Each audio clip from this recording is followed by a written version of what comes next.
សួស្តីអ្នកនរគ្នាថ្ងៃនេះខ្ញុំចង់មកចែកម្លែកមើលទៅខ្ញុំឃើញថាអ្នកទាំងអស់គ្នាភាគច្រើនដែលមាន JBL KX 108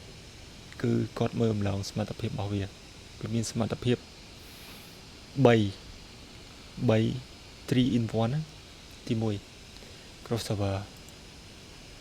ទី2 EQ parameter ទី3ឯកទេសរបស់វាគឺច្រៀងមិនមែនជាប្រភេទ processor karaoke ធម្មតាណាគឺ top grade ល្អប្រៀបធៀបជាមួយនឹង wireless karaoke ធម្មតាដែលតម្លៃ100ជាង150 160មានក្បាល micro 2មានក្បាល receiver 1ហ្នឹងអត់អាចប្រៀបធៀបជាមួយនឹង JBL KX 108នេះបានទេអាហ្នឹងគិតតែឯកទេសវាជាងតែវាមិនមែនមានតែមួយណាជំនាញវាមិនមែនមានតែមួយទេជំនាញវា crossover ផងមាន delay ផងមាន compressor ផងមានកាត់កង់ផងមានEQ parameter EQ ហ្នឹងគឺមានគ្រប់សពបែបយ៉ាងមានគ្រប់ channel ឥឡូវឧទាហរណ៍ channel sub យើងកំណត់ sub ហ្នឹងមាន HPS LPS អីគេ HPS មានន័យថាអនុញ្ញាតសំឡេងខាងលើ LPS អនុញ្ញាតឲ្យលេងសំឡេងខាងក្រោមអញ្ចឹងបើ HPS យើងដាក់ 33 Hz អញ្ចឹងមានន័យថា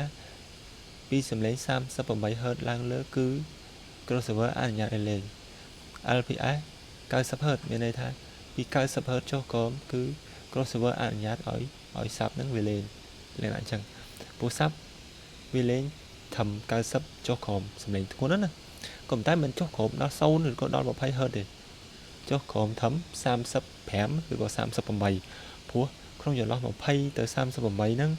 ជាសំឡេងដែលវាអត់ចាំបាច់ទេវាប្រើជាចន្លោះសំឡេងដែលប្រើកម្លាំង power របស់ ampli ខ្លាំងដល់អញ្ចឹង ampli វាធ្វើការធ្ងន់ទៅលើសំឡេងដែលអត់ចាំបាច់អញ្ចឹងយើងកាត់ត្រឹម38ទៅ90បានហើយឲ្យវាលេងចន្លោះហ្នឹងហើយនៅក្នុង sub channel តែមួយហ្នឹងវាមានអីគេវាមាន sub delay វាមាន compressor គឺយើងអត់ប្រើទេគឺទីមក 1.0 ស្មើនឹងយើងអត់ប្រើវាមាន EQ វាមាន5ចង្កឹះធម្មតា EQ parameter ដែលជាប្រភេទ analog ហ្នឹងវាមាន31ចង្កឹះត្រូវអត់ឃើញនេះ5ចង្កឹះគឺថាអត់គ្រប់ទេមែនទេណា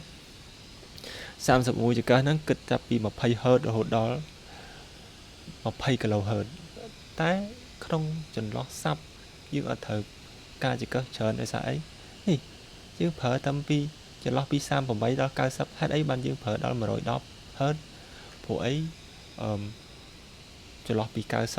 90ទៅ100ហ្នឹងជាព្រំដែនសំឡេងរវាងសាប់និង mid អញ្ចឹងសាប់ mid វាឆ្លងកាត់គ្នាកន្លែងហ្នឹងវាឆ្លងកាត់គ្នាដល់អញ្ចឹងវាមិនអត់ទេដែលសាប់វាមានសំឡេង mid ខ្លះនៅក្នុងហ្នឹងអញ្ចឹងហេតុអីបានជាវាមានឲ្យយើងស្រែ EQ នៅលើហ្នឹងព្រោះដើម្បីយើងកាត់សំឡេងច្រៀងចេញពី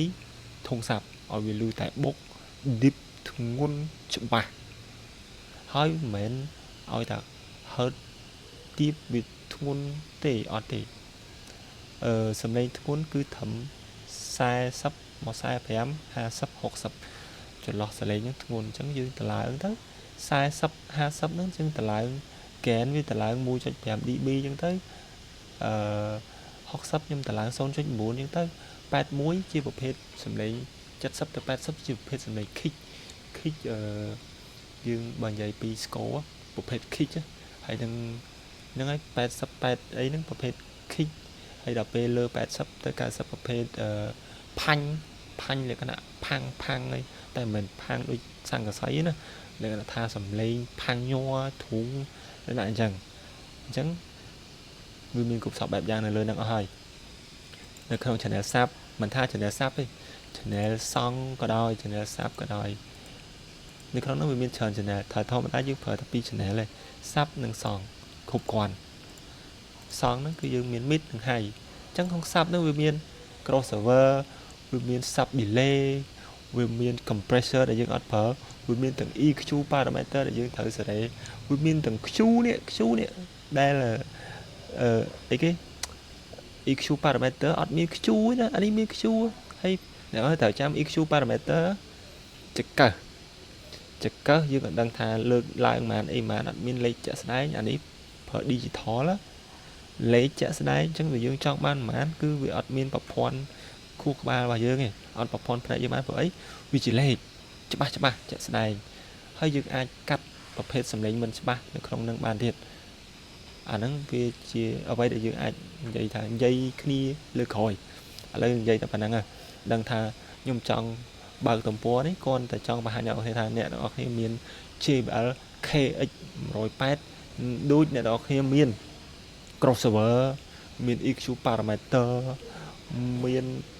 processor karaoke chuyện ban lỗ smart nâng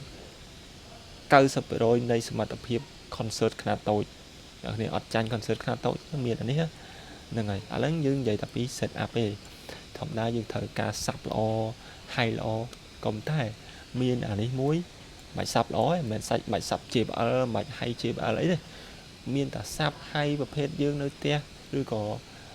mom cái dương ai chân này sầm lên oi tranh ban từ ru bao một bàn cao sập rồi có ban pi đằng sói có 80 rồi đài nắng sai từ lời ấy thì muối ca cầm nót tí pí ba bảo dương smart tập ba bảo dương nó sắpคือmiền trắng mến nè mến vì miền đọc chỉ cơ là sẽ cứ sầm lên với rèn pí đại dương sẽ pi mà rồi một phải hết tới đọc pi kilo hơn rồi phải hết tới đọc pi kilo hơn đọc về mấy đọc hàm chỉ cơ nắng dương sẽ pi rồi hết bạn nữa thì trong sẽ pi rồi hết rồi cao sắp hết rồi có cao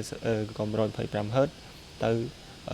đọc pi kilo hết có bàn này cái công sẽ 8 chợ đây nhà ní mà pay sam sai ha học ní bạch phở thì bùa mà pay hết ní hết dương ớt phở tôi chỉ mà pay hết thì ví dụ dương ai phở chập pi rồi từ rồi một pay phèm hết lại phụ ấy khom sầm lên 8 sập hết rồi có cao sập hết sầm lên đại dương chiến cứ ớt miên đây chẳng là bỏ đạt miên dương chậm bạch phở thôi chẳng hay trong ban nếu hay trong đang làm ắt trong nhóm chạy lại tam coi còn té trong phép ha miên chỉ bảo khe rồi bé lại với tung chụp bay rồi là cứ đuôi miên là vậy cục giang hói miên là bó tùm nơ hói chê bảo brand miên quân lập hiệp thiệt nó ngồi ở trong bạch như vậy thì chiến karaoke nơi tia nào này chơi cầm nó đó smart đang concert khá tội mùi miên tầm mặt đau nó hết vậy miên từng xung đây micro xa chạy sập xong chữ ba ấy cục vàng miền compressor miền crossover xem đẹp micro tiền API nó crossover xem đẹp micro miền cắt con hay miền cắt con nơi cái nâng tiết bà sân gì dưỡng trẻ nè bà sân gì dưỡng trẻ miền effect miền cục shop bẹp giang miền tao bị eco low pass high pass repeat miền trái miền ina pre delay này miền cục sọc bẹp dạngទាំងអស់ហើយមានទាំងចង្កឹះEQ band 5 band 5 band ហ្នឹងបែងចែកផ្សេងគ្នាដាច់ទៀត5 band របស់ echo 5 band របស់ reverb និង5 band របស់ effect ផ្សេងគ្នាអញ្ចឹងធ្វើឲ្យJBL KX 108ហ្នឹងគឺមានគ្រប់សពបែបយ៉ាងគឺមានន័យថា100លើ100ដែលសមត្ថភាពជាងរបស់វាគឺ perfect បើសិនជាយើងកំណត់ត្រូវសមត្ថភាពជាងរបស់វាគឺលើសពីអកកដងហើយស្មើទៅនឹង professional មិនស្មើទេតាម90ទៅ95 5%ឬ 10%ដែលយើងវាមិនអាចទៅដល់ professional មែនតែយើងស្ដាប់នឹងកជាគឺយើងស្ដាប់អត់ដឹងទេយើងស្ដាប់ថាអូព្រោះណាស់អញ្ចឹងអាហ្នឹងយើងនិយាយថាយើងមានសមត្ថភាពអាចធ្វើការសេរី setting របស់វាយើងស្គាល់ច្បាស់រាល់ function ទាំងអស់របស់វាមិនមែនយើងមិនត្រូវប៉ះវាឲ្យមកសេរីតាអីគេសេរីតាអានេះហើយជាងអានេះទាញឡើងសំឡេងស្រួយអានេះធ្លាក់ទាញចុះសំឡេងធ្ងន់នេះអត់អញ្ចឹងទេអត់មានអញ្ចឹងទេសូម្បីតែ compressor ក៏ត្រូវប្រើ effect គ្រប់សពបែបយ៉ាងត្រូវប្រើទាំងអស់ធម្មតាការច្រៀងលក្ខណៈចាស់គាត់ อดควอลดังตาเสร็จปันนี้đã đi 80 90 100 API ហ្នឹង80 90 100ដាក់ effect ទាញ echo មកអាឡូច្រៀងបែកផ្សែង no professional make sound គឺ no គេអត់ចឹងទេសូម្បីតែ reverb ក៏គេបើកតិច echo ក៏គេបើកតិចវាត្រូវការសំឡេងធម្មជាតិច្បាស់មានខ្លួនហើយសំឡេងមានខ្លួនមិនសំឡេងអត់ស្រាលណាសំឡេងគេថា body sound អីអស់ហ្នឹងហើយទៅសំឡេងខាងលើជាប្រភេទសំឡេងចាប់ពីសំឡេង10k 11k 8k 12k ហ្នឹងអានេះវាមិនមែនជាសំឡេងវាថាជាខ្យល់អាខ្យល់ហ្នឹងក៏គេត្រូវការដែរខ្យល់កតុយសំឡេងរបស់យើងហ្នឹងពេលយើងច្រៀងហ្នឹងក៏គេត្រូវការដែរហើយអាសំឡេងពី 2k 3k ហ្នឹង 4k ហ្នឹងសំឡេងពេញច្បាស់របស់វានៅកន្លែងហ្នឹងហើយសំឡេងធ្ងន់សំឡេងពី120ឬក៏200ទៅ800អីចឹងទៅ200ទៅ800 Hz សំឡេងធ្ងន់ហើយផ្អែមទឹកដមកន្លែងហ្នឹងហើយច្បាស់ពី1000ទៅ3000ហើយ3000ទៅ6000ច្បាស់ដែរតែលក្ខណៈផ្សេងគ្នារៀងស្រាលបន្តិចតែទៅពី8000ទៅ10000 Hz អាហ្នឹងសំឡេងខ្យល់តែខ្យល់យើងអត់ត្រូវការខ្យល់ខ្លាំងទេខ្យល់ខ្លាំងចាក់តិចអណយផ្សេងហើយបើសិនយើងត្រូវការកាត់សំឡេងដែលរំខានម៉ាត់ឌីគេថាសំឡេងមិនច្បាស់គឺគេកាត់ចន្លោះពី200ទៅ4 5 600ដូចគ្នាគេកាត់កន្លែងហ្នឹងតាមរយៈកាត់ gain នេះមាន dB របស់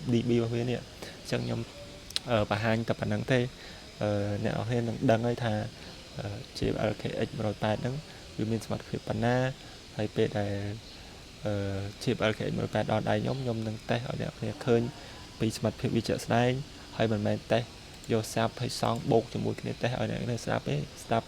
ទាំងមូលគឺស្ដាប់អត់ដឹងទេខ្ញុំនឹងតេស្តតាសាប់ channel មួយឲ្យអ្នកនរគ្នាតេស្តសាប់ channel មួយខ្ញុំប្រើ crossover ខ្ញុំប្រើ EQ ខ្ញុំប្រើ EQ ផ្សំបែបដែរក្នុងនឹងដែលវាមានហើយឲ្យអ្នកនរគ្នាស្ដាប់តែសំឡេងសាប់មើលតើវាច្បាស់អត់ឬក៏វាម៉ាត់ឌីកន្លែងណាវាអត់ច្បាស់កន្លែងណាទៅស្រែចេញមិនតបមកខ្ញុំminute សាប់នឹងចោលខ្ញុំមកតេស្តតា mid high ទេអញ្ចឹង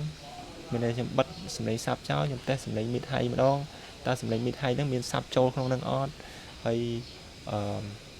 ច្បាស់អត់ឬក៏យ៉ាងម៉េចអីយ៉ាងម៉េចអញ្ចឹងណាអញ្ចឹងមានតែប៉ុណ្្នឹងទេបាយអ្នកនរគ្នា